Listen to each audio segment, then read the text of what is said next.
намерихте време в този студен зимен ден да дойдете тук пред сградата на читалището, за да почетем един наш незаслужено забравен велик съгражданин Иван Караджов. Човек дал живота си за утвърждаване на българщината в нашата многострадална Македония. Роден е на днешния ден, 8 декември, в 1875 година в село Лешко. Учи в Солунската гимназия и през 1902 година завършва в Русия Петербургската императорска школа по музика. Още като ученик в Солунската гимназия се отдава на революционната борба и от тогава до смъртта си той е един от дейните членове на ВМРО. През 1903 година е арестуван от османските власти и е освободен чак на следващата 1904 година след общата амнистия след Илинденското въстание. От тогава той, като възпитаник на императорската музикална школа, е учител в Солунската гимназия, в Горна Джумая няколко години и в Скопското педагогическо училище.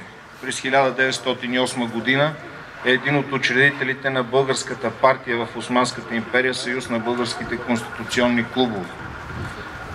Взима участие в Балканските, Първата и Втората Балкански войни, през Първата световна война като доброволец, а от 1919 година до смъртта си е в възстановената ВМРО. Близък приятел е на Тодор Александров, на Иван Михайлов и като един от най-дейните ръководители на ВМРО в Горноджумайска област е избран за пунктов началник, а от 1928 година е член и на Централния комитет на ВМРО. Това, което малцина наши съграждани знаят, е, че като един от най-добрите музикални педагози, той е автор на музиката на един от най-обичаните и популярни български маршове "Тих бял Дунав се вълнува". Затова тази паметна плоча ще остане не на мястото, където е бил неговия дом в Горна Джумая, днешния Благоевград, а на сградата на читалището, защото мисля, че този голям българин съчетава в себе си революционния порив на българите от Възраждането и духовната мощ, която и до ден днешен пази българите от претопяване.